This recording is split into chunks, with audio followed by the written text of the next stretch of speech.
Hi everyone, I'm FlygonHG, and after many months, I am finally back with PaPaSea for a hardcore Nuzlocke Sabotage challenge in Pokemon Black 2. To see what we define as hardcore Nuzlocke rules, check out the description below. In short, no items in battle, no overleveling past the gym leader's ace before the start of the battle, and we're playing on set mode. But what is a Sabotage challenge? PaPaSea and I will be taking turns playing through a hardcore Nuzlocke on a version of Pokemon Black 2 where all wild Pokemon have been randomized based on power level. After each gym, we'll hand the game off to the other person so that we can complete the next part of the game. The catch is that before handing the game off, we will be doing everything in our powers to make our opponent's section as hard as possible.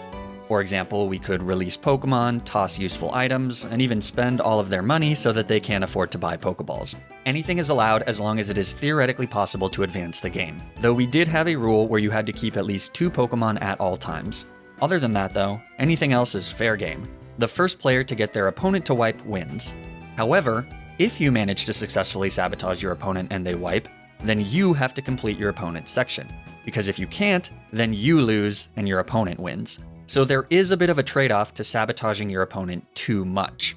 So why don't we just get started and see who's the better Nuzlocke saboteur.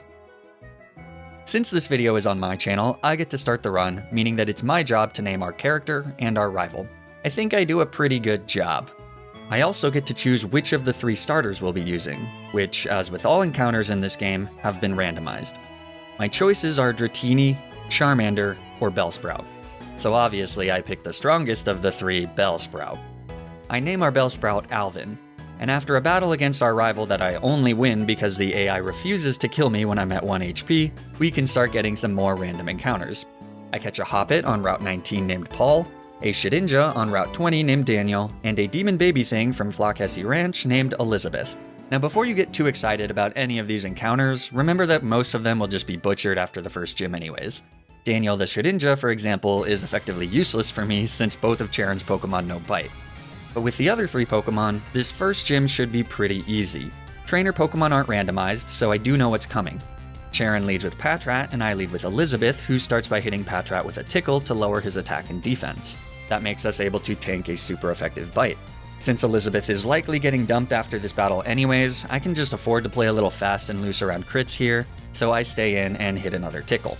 A second bite doesn't crit, so Elizabeth lives, and her Oranberry activates. So I hit another Tickle as Patrat now starts going for workups. This now lets me get off more Tickles to lower his defense as Patrat just tries to compensate for the attack drops with workups. After a few turns, I switch to Alvin on a workup from Patrat that brings him back to -1 attack. Then I set up a Growth as Patrat uses yet another workup one more time. So on the next turn, I one-shot Patrat with a Vine Whip. Lillipup is next and last. He outspeeds us and sets up a workup, and then a Vine Whip does just under 50%, which is less than I was expecting. So I decide to go for a Sleep Powder on the next turn, but we never get it off because Lillipup hits a critical hit tackle and one-shots Alvin. Pretty savage. To be honest, I'm kinda screwed now.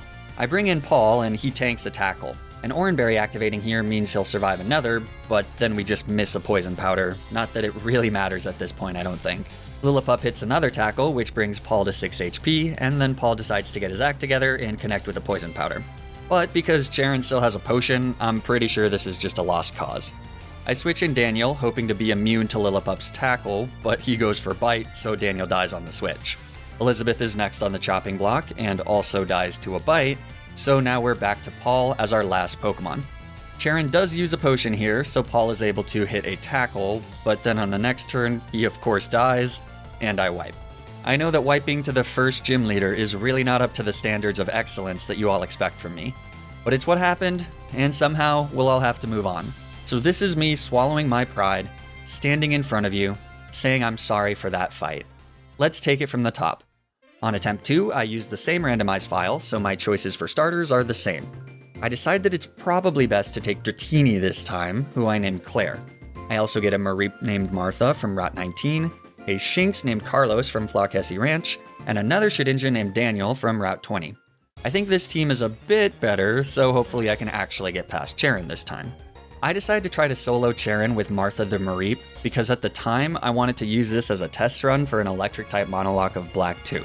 The video of that monologue has since come out, like over 2 months ago at this point, which should give you an indication of how long it has taken us to finish this playthrough.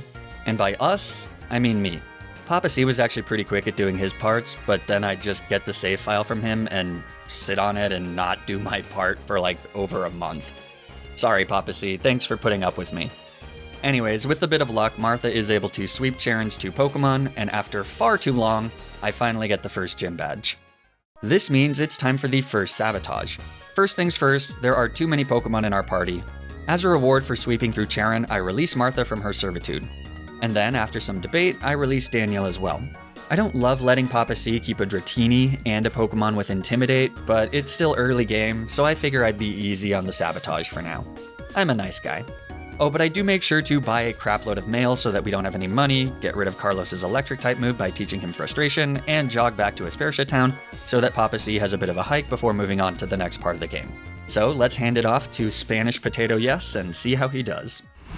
Looks like it's my turn, and no surprise there, Flygon HG already had one failure somehow. We have a Dratini on our team and a Shinx, which is pretty cool, and the Shinx is holding mail that says... I don't really know what to make of this. Now this section for us is pretty short, since after we get the second gym badge from Roxy, we can't progress any further and leave Burbank City at all, or even do the Pokestar Studios or the Team Plasma fights. So let's get our lone encounter for this part in the Burbank Complex. We just have to walk all the way there since Flygon HG left us off at the very start of the game where you pick your starter. I won't forget this. On the way, Shinx evolved into Luxio, and Dratini learned the move Dragon Rage, which is a pretty busted move early on. I'm surprised he left us with Dratini considering how good it is, especially early on, since he must have known that it got Dragon Rage pretty soon. But for our Burbank Complex encounter, I hope it's good, and it's an unknown A. I caught it and named it Aaron, so we can at least leave Flygon HG with one useless Pokemon as it only has hidden power. And since we have Dragon Rage on Dratini now, the gym goes by in 2 shakes of a lamb's tail, since if you don't know, Dragon Rage always does 40 damage. This is very powerful early on in Pokemon games, and I don't want Flygon HG to have this for the next gym fight, but I have to leave him with at least 2 Pokemon as per our rules. It then hits me that I could just try to hide Dratini in one of the PC boxes and maybe he won't find it, but the first thing I did when I loaded up the game was check the PC to see if he did that. If only there was another place we could hide Pokemon, and that's when I remember the Battle Box. The Battle Box is a feature in the PC that basically allows you to store a second team in your piece that you would use for Wi-Fi battles, so you don't have to constantly switch in your in-game team with your battling team. So if I stick Dratini in there and hope he doesn't find out about it, it could work out. That's not all though. On the way here, I only had 1 Pokemon in my party, so that way these 2 trainers right outside of Burbank City don't engage into a double battle with us. Now if you don't know, in this game, if you only have 1 Pokemon in your party, then double battle trainers will not challenge you. So I go back to the previous town with only 1 Pokemon in our party, then add the Luxio back to our team and save right in front of these 2 girls for the double battle and hopefully catch Flygon HG off guard and get him into an unexpected double battle. I then bought some of the RSVP mail and said, "Hi, do you know Mother? It's very elegant and lovey-dovey. Let's chit-chat soon. Good luck." Which is about as close as I could get to a "your mom" joke with the in-game mail in Pokemon Black and White 2. This situation shouldn't be too hard to get out of, but it's still really early on and I have a few tricks up my sleeve still. Alright, well I'm back, and it's time to see what PaPaSea has cooked up for me. It seems like he's released Claire the Dratini and left me with a far more useful unknown. Cool. Now I know that we said that we weren't supposed to advance in the game at all after defeating our gym leader, but it would have gone a long way in showing that PaPaSea has a heart if he did me a solid and just got through the Pokestar Studio crap so that I didn't have to. But he didn't, so I suppose that's my burden to bear. After that though, it's off to the big city. I immediately head into the sewers, as one does when exploring a new city. Here I catch a Drifloon named Dave. I also catch a Muna named Penelope from Relic Passage, and a Paris named Bernard from the center of Castelia City. And then on Route 4, I catch a Charmander named Andrew. So that kind of takes care of the 3rd gym leader. Andrew evolves into a Charmeleon, and Bernard evolves into a Parasect, and then it's time to raise Berg's place of work to the ground. Swadlu is first for him, so I lead Andrew and instantly kill the little bug with an Ember. Dwebble is out second. Since he's Rock type, I switch to Dragon Rage here, which will be a guaranteed 2-shot.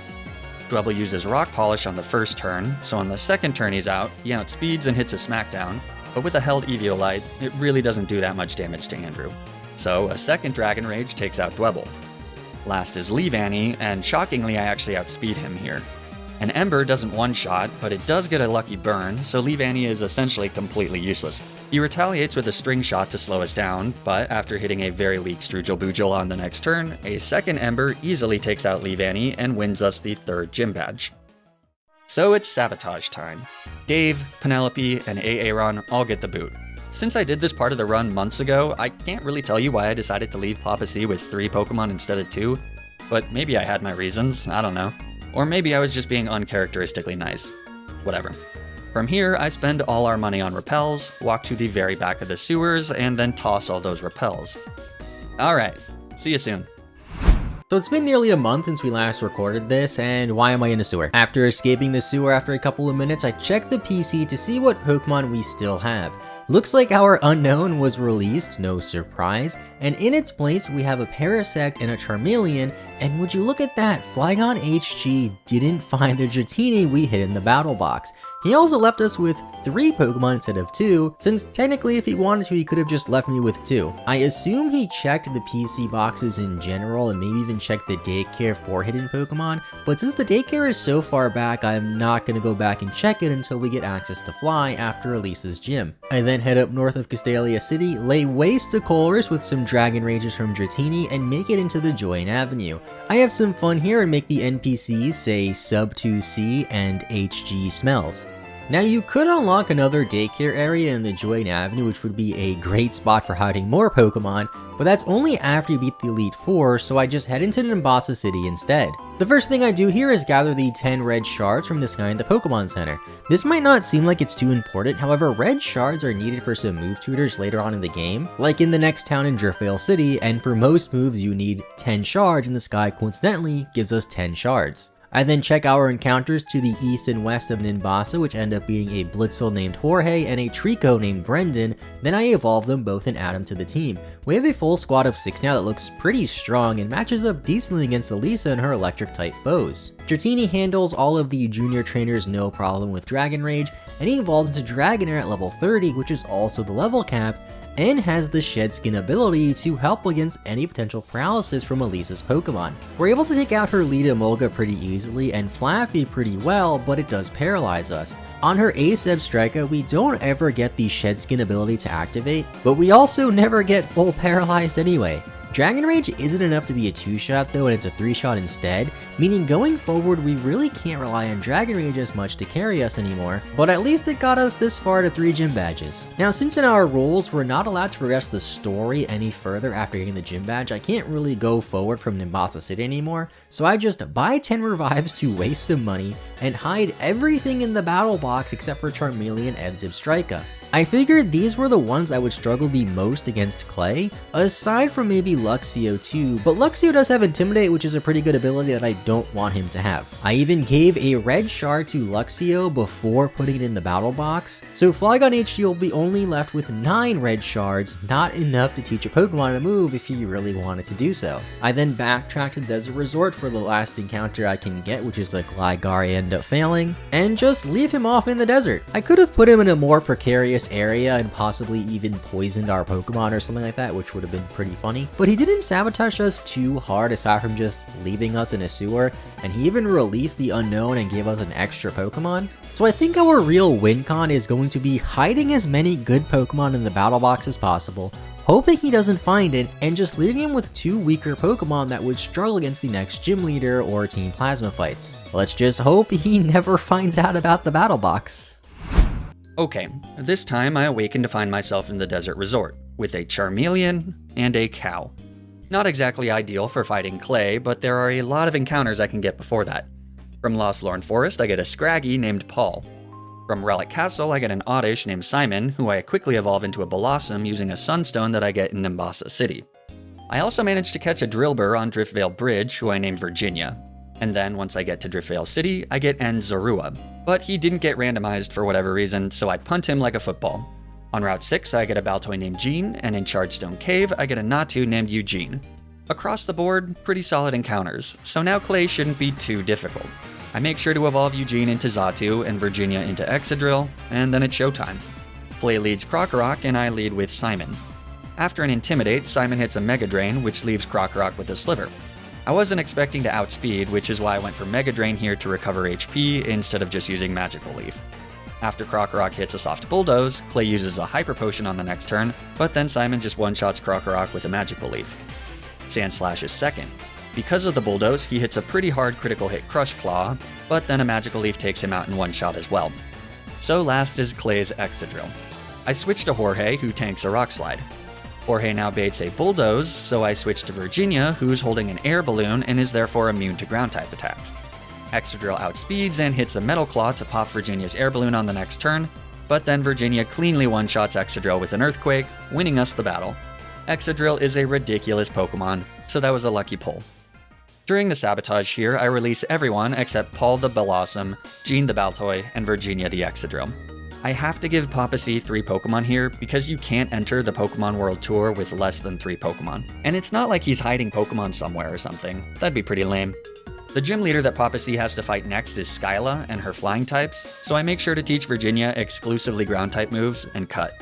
I also remove Sleep Powder from Simon by teaching him Frustration, and then I use the move deleter so that Jean only knows self-destruct.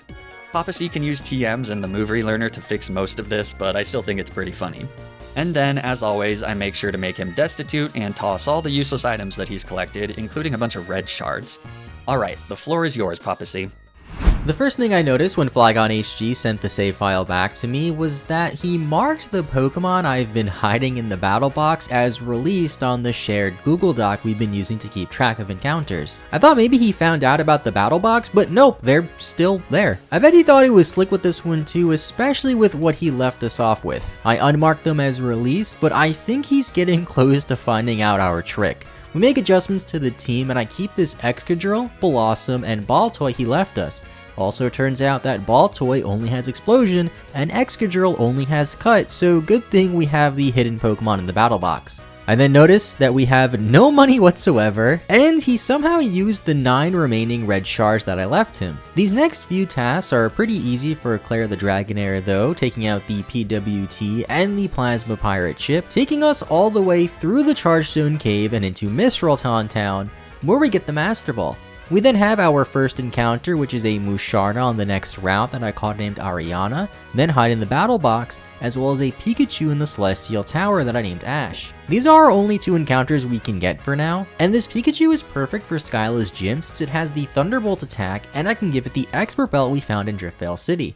Unfortunately, on my way back to town though, I encounter this trainer with a Minccino that takes out my Dragonair. I was a bit careless and it's our first death of the whole run and it sucks to lose it when we could have had a Dragonite pretty soon, but the rest of our secret team is still looking pretty good. I do have to mark the Dragonair as dead on our dock though, which gives him another hint that I've been hiding some Pokemon. Luxio evolved into Luxray and learned Thunderfang as a backup option for Pikachu though, which was really needed since Skyla's lead Swoobat did a lot of damage to Pikachu with Heart Stamp. I just go into Luxray, break through and attract, knock out Swoobat with Thunderfang, one-shot the Swanna, then paralyze Skarmory on the first Thunderfang to 2-shot it without taking any damage from Skarmory. This leaves us at 6 gym badges, and now we really have to turn up the heat for this Sabotage lock. I hide everything in the battle box except for Baltoy, which only has Explosion, and Blossom, which only has Frustration, thanks to the move tutor back in Driftvale City that can delete all these moves. I then waste all of our money by buying a bunch of items, then tossing them, as well as this mail that I used to taunt him, leaving Flygon HG in a very sticky situation. He can still get money if he backtracks and battles some trainers since I skipped a lot of them, but unless he finds out about the battle box or gets some really lucky encounters and some money somehow, he's gonna have a really rough time for Drayden especially, one of the hardest gym leaders in this game. Well. Looks like PaPaSea is a bit of a cheater. After accidentally clicking through the PC menu too quickly, I finally find his battle box stash. Didn't really know this was a thing, but I guess my sabotages have been completely meaningless up to this point. PaPaSea also clearly doesn't know what the species clause is because he caught a Musharna even though I had already used a Munna. Cheater times 2. Well, I now have a huge chunk of the game to blow through before getting to the 7th gym leader. but since I suddenly have 8 Pokemon, it's all pretty easy. I can also get a bunch of new encounters, but it isn't really worth going over all of them because almost all of them will be filing for unemployment pretty quickly here. The important ones are an Aron from Undula Town, who I name Aaron, a Snover from Route 14 named Michelle, and a Beheeyem named Ben from Route 13, which is quite literally one of the worst fully evolved Pokemon, especially in these games where about 90% of all the Pokemon in the late game have either a Dark-type move or a Ghost-type move to hit this completely useless idiot with for super effective damage. It'll be perfect for PaPaSea. After beating up enough trainers to barely afford to purchase the TM for Blizzard, Michelle and I go to sweep Drayden's Dragon types. His Druddigon gets outsped, so a 100% accurate Blizzard kills him instantly. Flygon comes out second and falls to a priority Ice Shard. And then Haxorus is last. He goes for a Slash, which does less than 50%, and then dies to a Blizzard. Easy peasy. So now it's time for a Sabotage that'll make Bloody Sunday seem like a regular Sunday. PaPaSea's free ride ends here. I'm only leaving him with Aaron the Aggron and Ben the Beheeyem. Before he can get any encounters in his part, he'll have to fight Zinzalin and the Shadow Triad in Opelucid City. I gave him Aaron the Aggron so that wouldn't be impossible, because if he wipes there and I can't beat it, then I lose. But she shouldn't be very useful against Marlin and his water types. Oh, and since there's just a ton of stuff to do after the 8th gym here, we decided that PaPaSea would do all the Team Plasma stuff, ending with the Ghetsis fight, and then it would be my job to beat the Elite Four and Champion after one final Sabotage. So, let's throw it to PaPaSea for his final bit of the challenge. It's our turn now, and we have a lot to do. We gotta take care of Team Plasma with Drayden, get the 8th gym badge, then clear out the Plasma Frigate, and then go to the Giant Chasm and fight Ghetsis and Kyurem, before passing it back to Flygon HG so we can take on the Victory Road in the Elite Four. I then check our team and see we have an Aggron and Beheeyem, which isn't too bad, and I definitely want to pair that Aggron with some Pokemon we've been hiding in the battle box, and I go and check the battle box to see that Flygon HG must have found it since it's empty now. This is going to make it a bit harder on us, but we have quite a few encounters coming up. This Aggron made clearing out Team Plasma pretty easy since they have a lot of Pawniards to get hit by Bulldoze and Cryogonals to get hit by Ironhead. We have no money, of course, since Flygon HG must have spent it all, and I thought we agreed to leave a Pokemon in the PC just to use for Fly, but I can't seem to find it anywhere, so we have to walk on over to Humalai City and use the little money we got from the Plasma Grunts to buy some Ultra Balls. Once in Humalai City, I go right to Route 22 and catch a Nidoran named Nacho. In the Giant Chasm, I catch a Cryogonal named Chris, and in Undella Town, we surf to get a Mudkip named Miguel. This eventually turns to a Swampert when I level it up. Then on Route 21, we catch a Gulpin named Gertrude, and I really begin to stack our team. I am a bit nervous for the 8th gym leader though, since a Water-type gym, and we have really nothing to handle Water types, but Arceus must have heard our prayer since in the Seaside Cave, we encounter a Lilligant. I would have named it Lily, but I accidentally pressed B on the nicknaming screen, and then I battled this trainer in the Seaside Cave that had a Heracross and lost Beheeyem to it. I didn't expect it to have Megahorn, but it just did. Since we have Lilligant, I'm ready to take on Marlin now, and there really isn't too much to talk about since I just led with Lilligant, went for one Quiver Dance on the first turn, followed by a bunch of Mega Drains and Petal Dances. His lead Caracosta had Sturdy, which was a bit annoying, but we did bait out the heal that way and then just knock it out later. Now normally we would swap the games right after one of us got a gym badge, but since there's a lot to do between now and the Elite Four, we agreed that I should go all the way up until the next task is to go through Victory Road. The first part of the Plasma Frigate goes by surprisingly smoothly, and once we return it to the Giant Chasm, we get the passcode to fight Zinzolin. I figure that Aggron will be good here since he has ice types, but I accidentally led with Swampert instead. I switch straight to Aggron on the first turn right away, but get confused by Confuse Ray, then hit ourselves in confusion on the next turn. On the following turn, we get hit by an Ice Beam, which also freezes us, but I decide to stay in for one more turn in case we thawed out, and we didn't, so I just switch back into Swampert. I foolishly tried to Earthquake it, I always forget that Cryogonal has Levitate, and go for very minimal damage with Surfs. I try to go to Swalot to Sludge Bomb it and possibly get a Poison, but it does level damage, so I go into our own Cryogonal to try to confuse it, then slowly chip away at it with Ice Beam. This works to take it out, then in comes Weavile. It goes for Night Slash, which takes out Cryogonal, and I didn't think we'd get knocked out since we were at a pretty decent health range, and now we're kind of in trouble. A lot of my team is weakened, and with Aggron frozen I can't just send it out. I go into Nidoran because it has full health, but it can't live 2 hits from Weavile, but we do get the poison off from Poison Point to activate to do some more damage to it, and then I do a little bit more damage with Poison Jab. From here, we just have to let Nidoran fall, since it's also one of our worst remaining Pokemon, and it goes down to Ice Shard. I then go into Swampert next and stall out Poison with 1 Protect, and then live a Night Slash to take out Weavile with Surf.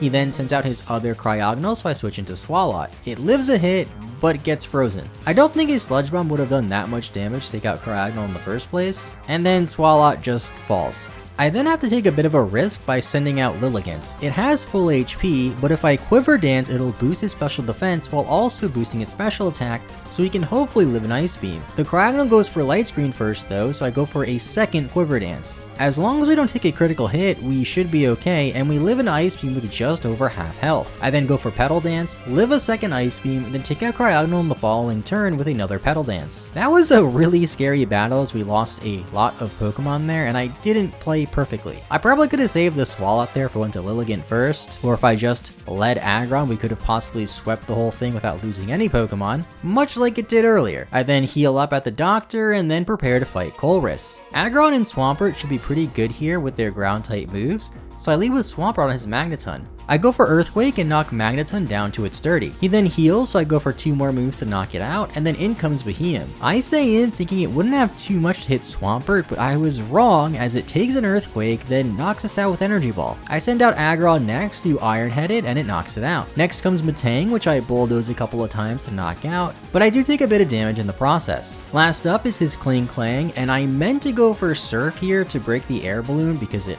warned me about it when he sent it out, but I accidentally misclick and go for Bulldoze instead of Surf. It of course does nothing, and then Colress goes for a Shift Gear, which is terrifying. We really need to break that balloon so we can go for Bulldozes, and then he Shift Gears again. After finally breaking the balloon, I go for Bulldoze as we take a Thunderbolt. Unfortunately, Bulldoze does not take it out as Aggron goes down on the following turn. Then I send out Lilligant, which stands no chance to a boosted up Kling Clang going for Giga Impact after all those Shift Gears. Looks like I failed the Nuzlocke here, unfortunately, largely due to some avoidable mistakes as well as some weird RNG with the Aggron getting frozen, but let's see if Flygon HG can salvage this one for us. Not so slick without your precious battle box, are you, PaPaSea? I mean, in fairness, this is a pretty tough part of the game. So now it's up to me to beat Ghetsis. If I do, I win. But if I don't, then PaPaSea wins. Well, first things first, I pick up a few encounters we missed throughout the playthrough. In Verbank City, I go back into Surf for an encounter and catch a Rapidash who I name Randall. And then in Mr. Altum Cave, I catch a Yamask who I name Jim. Then I head to Seaside Cave where I catch an Electrike who I name Poppy. Word of advice, don't name a Pokemon in a hardcore Nuzlocke after your real life pet. That is a tragedy waiting to happen. And another word of advice, if you do name a Pokemon in a hardcore Nuzlocke after your real life pet and the worst happens, don't tell your girlfriend about it, because she will be upset and you will feel very, very bad about it. Yeah, so I actually almost completely wiped to this random trainer here. He had a Timpole and a Palpitoad who both had Rain Dance and Swift Swim, and my team was pretty weak to water types, especially now that Manectric is dead, which does not bode well for the fight against Marlin. I do get a few more encounters though. From Humilau City, I catch a Mudkip named Doug. I also get a Gulpin named Gwen from Route 21, an Apom named Mitch from Route 22, and a Ladian named Logan from the Giant Chasm. Other than Mudkip, not the best encounters if I'm being honest, but what are you gonna do? After some training, I assemble my best team against Marlin. He leads with his Caracosta, and I lead with Doug, who has evolved into Swampert. I hit Caracosta with a Mud Shot, which lowers his speed and does decent damage. This means that even after Caracosta goes for a Shell Smash, we'll be able to outspeed him.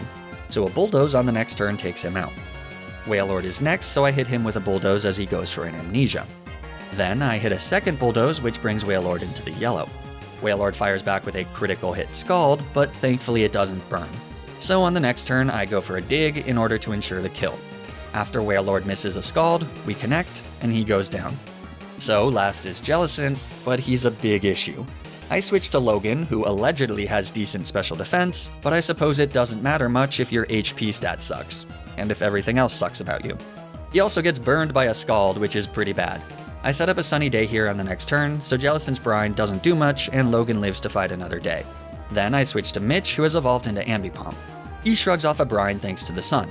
Then we hit Jellicent with a Shadow Claw, which does less than I was hoping for. Jellicent then burns us with a Scald. So much for that. I have to switch to Gwen here now as Jellicent recovers. He then outspeeds and hits an Ominous Wind as we connect with a Toxic, and then the Sunlight fades. I decide to stay in with Gwen, who survives a non-critical hit Scald here, and then retaliates with a Bulldoze. It doesn't do much damage, but it does get a speed drop. So from here, I can switch to Jim, who takes a good chunk of damage from a Scald. The poison damage brings Jellicent down low enough for his Citrus Berry to activate. So I switch to Mitch here as Jellicent attempts an Ominous Wind, which is obviously ineffective. After the burn and poison damage, I switch to Ben, who sorta tanks a Brine. Jellicent falls into the red thanks to poison damage, which kinda sucks because Marlin will now heal. But he uses a Hyper Potion and not a full restore, so a critical hit Energy Ball from Ben, plus the poison damage, is enough to take out Jellicent, barely winning us the 8th and final gym badge Deathless. From here, we just need to get to Ghetsis by plowing through a bunch of Team Plasma double battles and mini-bosses. I'll be honest, folks, this next bit of gameplay is not me firing on all cylinders, so to speak. The Plasma Frigate stuff is my least favorite part of these games, and because we've been doing this challenge off and on for months at this point, I'm a little tired and kinda just impatiently speeding through it. So I make some pretty stupid plays, like switching in my Aggron on a turn that I used Earthquake with my Swampert. That actually ends up being fine because Aaron does have Sturdy, but yeah, I'm not playing at my best here. Still, I do manage to get to Chorus without any major accidents, which I believe is where PaPaSea wiped. So let's show him how it's done. Chorus leads with an Eviolite Magneton, and I lead with Doug. Magneton hits Doug with a pretty strong Tri-Attack, but then we hit them with an Earthquake, which activates their Sturdy. Chorus uses a full restore, so I bring Magneton back down to 1 HP, this time with Bulldoze. This lowers their speed, so I can now outspeed on the next turn and knock them out with a Bulldoze. Behem comes out second for Chorus, so I switch to Logan on an Energy Ball, which does 8 whole damage. Then we outspeed and hit a Bug Buzz, which does less than 50%, because the only Pokemon that might be worse than Behem is Ladian. A follow-up Psychic hits us hard. I decide to risk a crit here and hit Behem with another Bug Buzz, but then he just uses Recover. So from here, I repeatedly click Bug Buzz over and over again as Behem continues clicking Recover. I'm hoping to get the 10% chance to drop Behem's special defense, or a critical hit, but it looks like Logan isn't a particularly lucky ladybug. Eventually, Behem gets bored and goes for another Psychic, which mercifully doesn't crit, so Logan takes him out with one more Bug Buzz. Next is Matang, so I switch to Aaron as they go for a Rock Slide. Then I hit Matang with a Bulldoze, which does less than 50%. It also doesn't lower Matang's speed thanks to their Clear Body ability. They also use Agility, so on the next turn they outspeed and hit a Meteor Mash. This causes them to take some chip from Rocky Helmet though, so the follow-up Bulldoze finishes them off.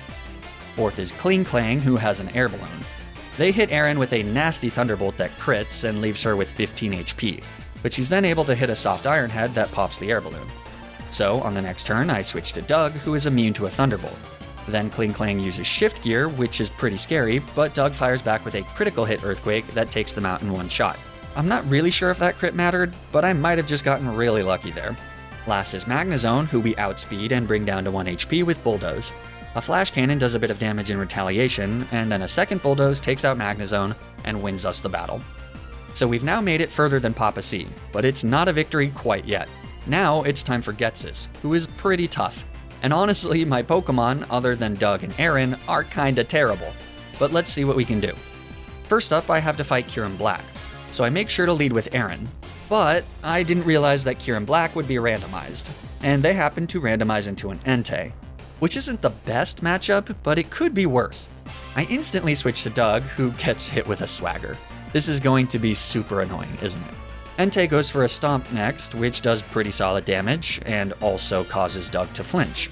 So I switch to Jim, who gets hit by a Fire Fang, which obviously burns Jim, I mean why wouldn't it? So it's back to Doug, who gets hit by another Swagger. I'm so tired, Entei. Please. Well, I switch to Gwen now, who gets hit by a hard Fire Fang. Gwen has Black Sludge now, but even so, we are risking a crit here. Kinda have to risk it though. So Gwen barely tanks a Flamethrower and then gets off a Bulldoze. This lowers Entei's speed, so I can now switch back to Doug, who tanks a Stomp. And then thanks to the speed drop, we outspeed and kill Entei with an Earthquake. Okay, well after that unexpected battle with PaPaSea I, my Pokemon get healed and then I'm immediately challenged by Ghetsis. He leads with Kofagrigus and I lead with Aaron. I switch out to Gwen, who tanks a pretty hard Shadow Ball. Then Kofagrigus just goes for Protect as I try to Encore him into Shadow Ball. But this is actually better, because I can now Encore him into Protect. So after a turn of Kofagrigus protecting and restoring a bit of HP back with our Black Sludge, Kofagrigus fails a Protect and we land a Toxic. Getsus's Kofagrigus has leftovers here, so that's a little annoying, but I can just continuously lock him into Protect with Encore, so it's actually pretty easy. Unfortunately, I get impatient and decide to switch to Mitch, hoping to speed up this whole process with some damage. However, Kofagrigus' second Encore ends pretty quickly, so I switch out to Aaron, presumably on a Toxic, but it ends up being a Psychic. That's fine though. I switch back to Mitch on the next turn as Kofagrigus whiffs a Shadow Ball. Toxic damage leaves him with a Sliver. I have no idea why I thought this, but I thought that Getsus didn't heal in this fight, but he does, so the poison is healed and Shadow Claw only does about 30% once Leftovers heals back a bit of HP. I then foolishly stay in to hit another Shadow Claw, which lets Kofagrigus get off a Toxic. Very, very dumb of me. Kofagrigus then uses Protect to Toxic Stall. Classic Nuzlocker move. I hate it. Getsus then risks the double Protect and gets it, so by the time that Mitch manages to connect with a critical hit Shadow Claw and take out Kofagrigus, we've already taken more than half of our HP in poison damage. Seismitoad is next, so I switch to Logan, who shrugs off a Drain Punch. I spent a bunch of time collecting green shards so that I could teach Logan Giga Drain through the move tutor in Humalao City. Since Seismitoad is 4 times weak to grass moves, this somewhat compensates for Logan's horrendous special attack. Seismitoad fires back with a Muddy Water, which of course gets the accuracy drop. This of course causes Logan to miss his second Giga Drain, so Seismitoad hits a second Muddy Water, which also gets an accuracy drop. I then obviously miss another Giga Drain, but at the very least a third Muddy Water manages to leave Logan with 6 HP. Logan does come in clutch though and connects with a 4th Giga Drain, so I guess it could be worse. Hydreigon comes in next, and since he's physical, I bring in Aaron, who gets hit by a Crunch, which gets the defense drop. Getsus is really not making this easy on me, is he? Rocky Helmet and Life Orb at least get some decent chip damage onto Hydreigon, so that's good. He then hits a very hard Dragon Rush, so Rocky Helmet and Life Orb again take a good chunk of his health. We then manage to avoid a flinch, so an Iron Head connects and puts Hydreigon in the red. So from here, I decide to not risk Aaron to a crit and switch to Jim, who takes a huge chunk of damage from Dragon Rush as Hydreigon goes down to his own Life Orb. Electros comes in third, so I switch to Doug on a Crunch. Then I switch back to Jim, who tanks in Acrobatics. This activates Mummy, which gets rid of Electros' Levitate ability so that Doug can now hit him with super effective Earthquakes. I decide to pivot through Aaron, thinking that I can get Electros to use Flamethrower or Thunderbolt on her, thereby getting a safer switch into Doug than by going directly to Doug and tanking a Crunch. But Electros just goes for a Thunderbolt as I switch in Aaron, and she dies. That's a huge mistake. I bring in Doug, and then I instantly make another mistake. I go for Bulldoze instead of Earthquake, thinking that Electros might outspeed me. He doesn't though, so I let Electros hit a really hard Acrobatics for basically no reason. I know Electros is really slow, so I don't know what I was doing here. I guess I was just really frazzled by losing Aggron. Drapion comes in next, so I switch to Gwen as he goes for a Night Slash. I stay in and tank a non-critical hit Earthquake so we can lock Drapion into it with Encore. This lets me switch to Logan, who's immune to an Earthquake. So from here, it's up to Logan to take out Drapion with Bug Buzzes before his Encore ends. Now luckily, I gave Logan a Razor Claw, because it's like one of the only items we haven't already tossed out or sold. And that turns out to be a great item because Logan comes in super clutch and kills Drapion with 2 critical hit Bug Buzzes. I'm really flying by the seat of my pants on this one. But it's not over yet because last is Toxicroak. Based on how my team is looking, it's pretty clear here that this is going to be impossible without making a sacrifice. I start by bringing in Gwen. She tanks a Poison Jab on the switch. Then I switch to Mitch, which rhymes, and also ends up being a pretty solid play because she's immune to Toxicroak's Shadow Ball. This lets me get off an attack. Unfortunately, Mitch only knows Shadow Claw and Last Resort, which was for a strategy that ultimately didn't come to fruition thanks to getting poisoned. So Mitch hits Toxicroak with a Shadow Claw, and then she goes down to a Poison Jab. Rather fitting given that frogs are the natural predators of monkeys. RIP Mitch, you were consistently very underwhelming. Well, this sacrifice that I will lose 0 sleep over lets me bring in Doug, who just barely survives a non-critical hit Brick Break, and then fires off an Earthquake to knock out Toxicroak and win us the battle against Getsus. So with that, I've beaten PaPaSea's leg of the game, meaning that I win the Sabotage Challenge and PaPaSea is a loser.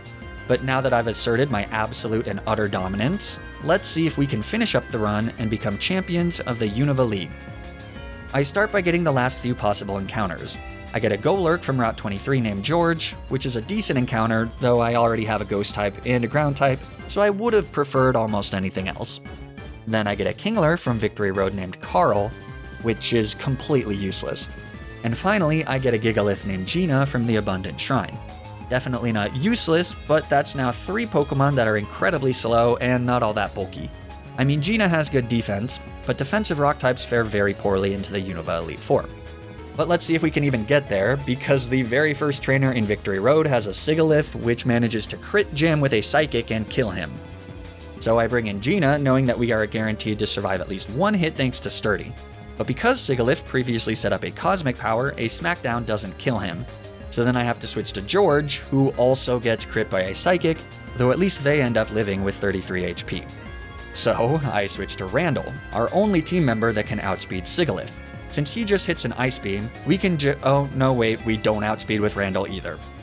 Well, thankfully a Psychic doesn't kill Randall here, so we actually do manage to beat this Sigilyph and not wipe to a random trainer. But as you can see, speedy Pokemon are a really big issue for this team, since none of my Pokemon are bulky enough to switch in on neutral attacks.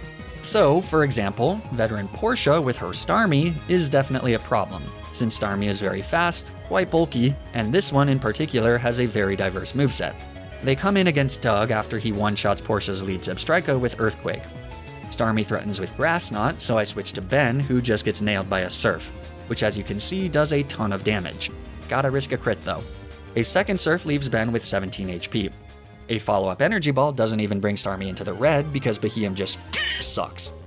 I switch to Logan in a foolish attempt to not lose a Pokemon here, but Starmie hits a Psyshock which abuses Logan's crap defense and almost just one-shots him as well. So, facing the reality that I have to sack a Pokemon to this random Victory Road trainer, I switch to Ben and he goes down. Bye. Then I bring in Gina. She survives a Surf thanks to Sturdy, and then we finish off Starmie with a critical hit Smackdown. The crit might have mattered here as well.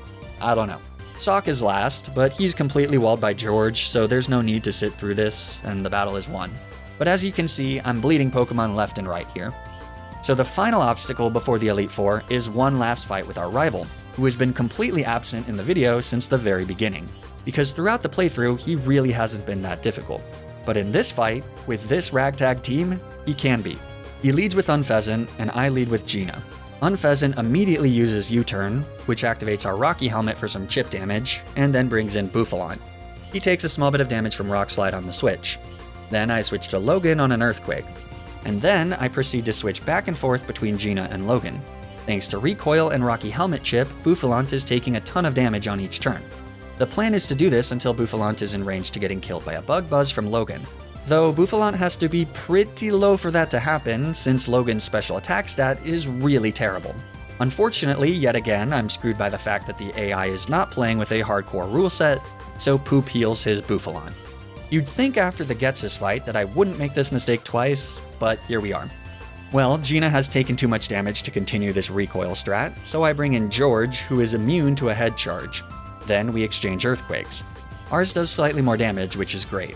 Then, I make easily the worst play I've ever made in a Nuzlocke. I tank an Earthquake from Bouffalant, and then use Curse, which kills me. Does your brain ever just completely stop functioning? Like, I think here I just forgot that Curse took half my HP or something. I really have no idea why I did this. Now at this point I bring in Doug, which honestly is also a terrible play. But why don't we all just give me a break, yeah? I have a freaking Ladian on my team. A Head Smash does a massive amount of damage to Doug, and then we finish off Bouffalant with a Waterfall. Simisage is third for our rival, so I switch to Gwen, who resists an Energy Ball and gains some HP back with Leftovers.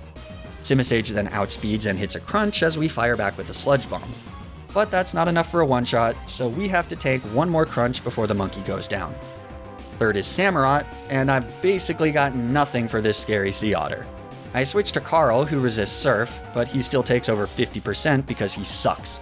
So a second Surf takes him out. I bring Gwen back out, but she too dies to a Surf. So next up is Logan.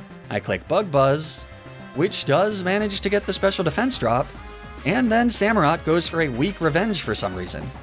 So wait, maybe there's a chance here. Because I can go for Giga Drain, which now does decent damage thanks to that special defense drop. Samurott hits a hard Ice Beam after the first Giga Drain, but we survive. So, one more Giga Drain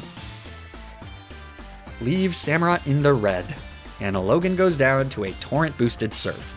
And now that Samurott is in Torrent range, he can also outspeed and kill Doug, as well as Gina, which means that mere steps before the Elite Four, I wipe. To be honest though, the Elite Four with this team would have been incredibly difficult, and I don't really see a clear path to victory against Iris either. But it definitely would have been nice to try. I guess there is more embarrassing ways to go than against a rival named Poop, but I'm struggling to come up with them. That's Nuzlocke for you though. You can't win them all. Throughout all the trials and the tribulations, the highs and lows, the friendships made and the lives lost, more than anything, no matter what the ultimate outcome of any playthrough is, the most important thing to remember is that I beat PaPaSea. And so, that concludes the Sabotage Nuzlocke challenge. If you enjoyed watching, please like the video and subscribe. Or don't, I don't know, but I do know that you should absolutely go check out PaPaSea's channel. We joke and tease each other in these videos, but he's a great guy and an awesome content creator, so you won't regret subscribing to his channel. And who knows, maybe you'll see another Sabotage challenge on his channel in like 6 months or something because I suck. Anyways, you can follow me on Twitter and Twitch to keep up with streams of my future challenges. You can also subscribe to my highlights channel to get highlights of the challenge I'm currently streaming on Twitch before it's cut down to a video on the main channel. And as always, be sure to join the FlygonHG community Discord where you can discuss Nuzlocking and contribute to future challenges. The links are all in the description below. Stay tuned for more Nuzlocke videos, and until then, remember to always, always, always play around the critical hit.